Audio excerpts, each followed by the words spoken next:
12, 20, 30 milion turist, pritshmërit ishin shumë të larta. Çfarë do të ndodhë me sezonin turistik?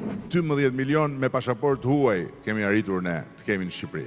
Mund të shkojmë në 20 milion pa asnjë frikë në 2030. Nuk kam parasysh që të vinë këtu 35 milion turist, sepse nuk na duhen. Kryeministri Rama ende nuk e ka të qartë që në 2030 sa turist dëshiron. E mbi gjitha, a duhen më shumë numrat apo të ardhurat që vinë nga turizmi?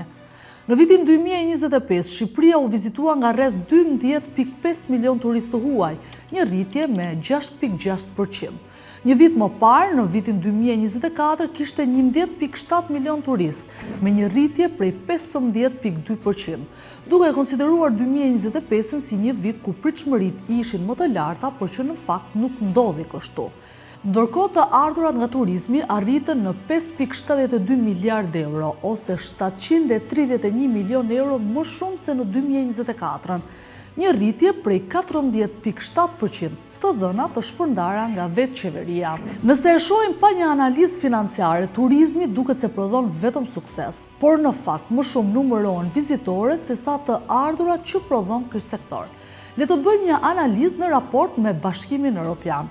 Shqipëria fiton mesatarisht rreth 450 deri në 460 euro për turist. Në Spanjë mbi 90 miliard euro në vit, mbi 1000 euro për turist.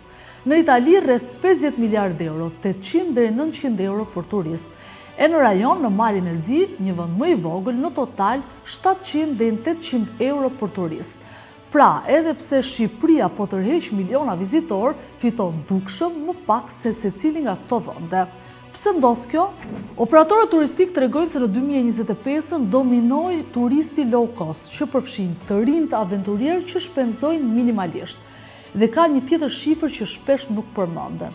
Ndërsa 12.4 milion të huaj hynë në vend, rreth 8.6 milion dolën jashtë, duke shpenzuar në vende të tjera. Në këtë mënyrë, një pjesë e mirë e parave që hynë del sërish. Fakt është që kemi xhiruar më shumë shifra se para.